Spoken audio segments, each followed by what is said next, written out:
What is up, everybody? It is JT Sports. I am back to you guys with another video. This video, I'm here with my Denver Broncos 2021 7-round mock draft. Before I get into it, make sure that you guys like the video and subscribe to the channel for more NFL videos and content.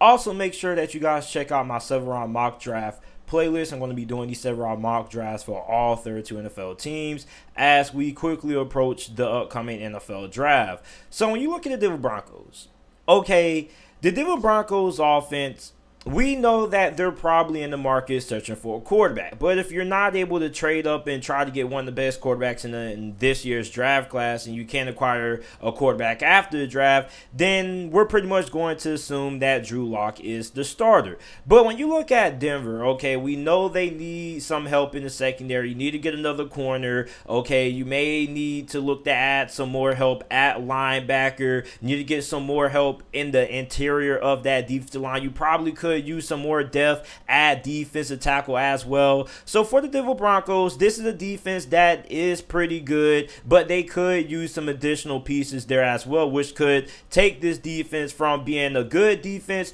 to a great defense. And I think there wouldn't be a better way to start it off by drafting cornerback Patrick Surtain, 9th overall out of Alabama. Now, I believe that Patrick Surtain is the best cornerback in this draft class. He has great size. This guy is a great athlete, and I think he is going to be a really good fit if he gets selected 9th overall by the Denver Broncos, because the Denver Broncos, I think one thing that they really need right now is another good corner to pair up with Kyle Fuller, which they were able to snag him up in free agency when he surprisingly got released by the Chicago Bears. So you pair him up with Kyle Fuller, and if Patrick Surtain is able to live up to the level of expectations that myself included and everybody else has for him, I think Denver Broncos are going to have a really good cornerback duo heading into the 2021 NFL season.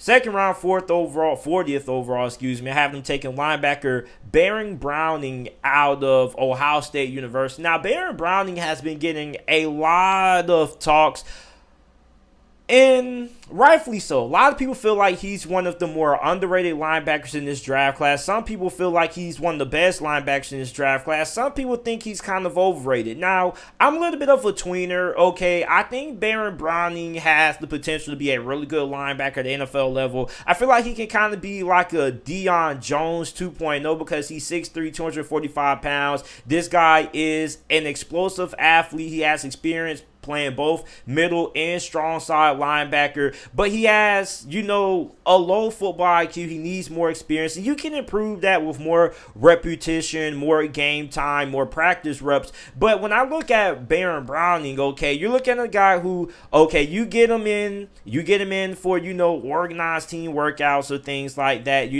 get him into them Zoom sessions, go over some film, get him involved in the playbook. Preseason rolls around, so we even have a preseason or whatnot.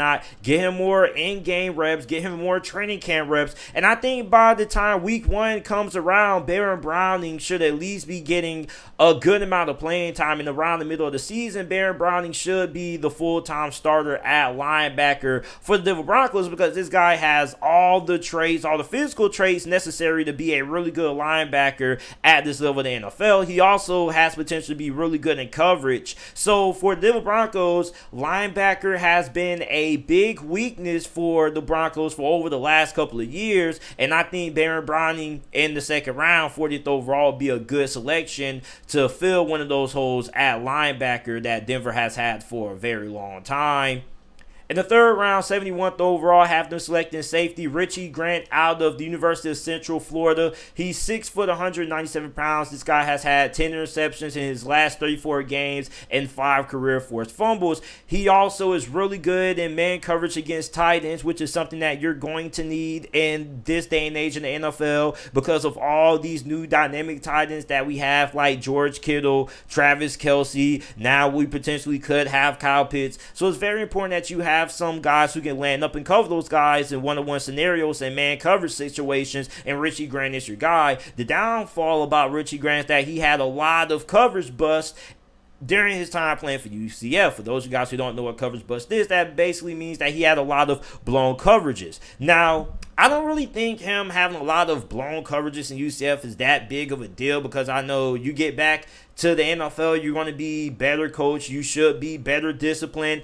And I think Richie Grant probably had all those coverage busts because he was just looking to make a play. And sometimes you get caught lacking in the backfield. You're so keen on trying to stop the run. You get caught over the top, play action. So I think Richie Grant is probably one of the top 4 safeties in this draft class. I don't think there's a safety worth being drafted in the 2nd round or even the late 1st round aside from Moreg. But I think Richie Grant has potential to be a really good player, and he could be a really good safety for the Denver Broncos.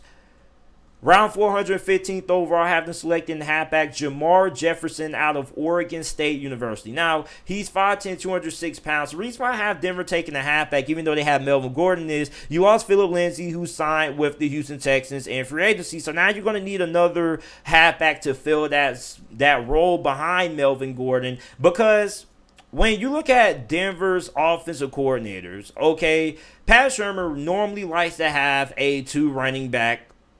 He normally likes to run, 2 running backs. We already know that Melvin Gordon pretty much is going to be the workhorse back, but he kind of likes to have another running back that can come in from time to time and spell the number 1, and that's what Jamar Jefferson could be behind Melvin Gordon. I mean, he has good size. He's a pretty balanced runner.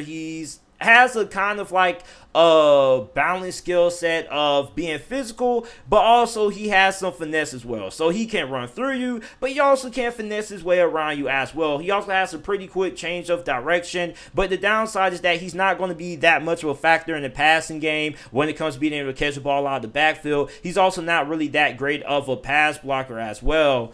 But I think Jamar Jefferson could be a pretty good backup behind Melvin Gordon when you look at the fact that Pat Shurmur normally likes to have 2 running backs that he likes to rotate in and out. Round 5, 153rd overall, off the tackle out of BYU, Brady Christensen. He's 6'5", 302 pounds. I think the Denver Broncos could use a little bit more depth at that off the tackle position. Me personally, I don't think Brady Christensen is as good as people are making him out to be. Some people have him going round 2, early round 3. I think personally he's a round 5 selection, okay? Yes, he has good he has good quickness, but I think his intangibles aren't really there. I think he just needs a little bit more overhaul, but he could potentially be a really solid off the tackle in this league. He could be a very solid starter, but for right now, I think he would be no more but just some needed depth at that offensive tackle position for the Denver Broncos. In the 6th round, 192nd overall, have the Denver Broncos taking edge rusher Jordan Smith out of UAB. Now, Jordan Smith, in my opinion, has a lot of potential. He has great length. First of all, he's 6'6", 255 pounds. This guy has a quick first step, a good amount of pass rush moves, which is something that you don't really see from a guy who's projected to be drafted day 3 of the draft. He also has good length, which that length is going to result in him having a lot of elite potential. But the downside is that he gets put on the ground too often. He also gets overpowered at times by bigger physical offensive linemen. But I think when you look at Jordan Smith going to the Broncos, if the Broncos do want to move on from Von Miller after this season or whatnot, I think Jordan Smith potentially could be a very good replacement. I also had Jordan Smith mocked to go to the 49ers, but I also think him going to the Denver Broncos will also be a really good fit as well. Round 7, 238th overall, have them selecting defensive tackle Jonathan Marshall out of Arkansas. He's 6'3", 310 pounds. He's fast and really quick for his size, but he only started 1 year. And, he doesn't really have that much pass rush moves to him. I think he could be a little bit of a gap clogger, somebody you bring in the run game, but overall you don't really have that pass rush production there to be an every down defensive tackle. But I think Jonathan Marshall is the guy who would come in, compete for a roster spot. Maybe he makes it to the practice squad or not, but he will provide some much needed depth that Denver Broncos need at that defensive tackle position. In the 7th round, we continue throughout the 7th round, 240th overall, have them taking defensive tackle out of Rutgers, Michael Dunford. Now, Michael Dunford is 6'1", 296 pounds. He has good pad level, good hands, and good pursuit, but he doesn't generate that much push in the run game or the pass rush department, so he's pretty much there just to take up space. On top of that, he's kind of undersized a little bit. He's 296 pounds, not, what you want to see when it comes to a guy who's supposed to be a gap clogger or a gap stuffer. With their last pick of this year's NFL draft, 255th overall, have them selecting Tony Fields II out of West Virginia University. He's 6 foot, 222 pounds. He's undersized for the linebacker position. He's a good tackler, good at navigating traffic, but, you know, he doesn't really have that great size. He's only 6 foot, 222 pounds, which I'm not really that person who makes a big deal about size, but when you're 6 foot 222 pounds, you have to be a lot better in pass coverage than what Tony Fields II is. So he probably is going to be a guy who's probably going to be a special teamer, probably going to be a fringe, roster spot, maybe a practice squad guy. But this is it for my Denver Broncos 2021 7th round mock draft. Let me know what you guys think about it down in the comment section.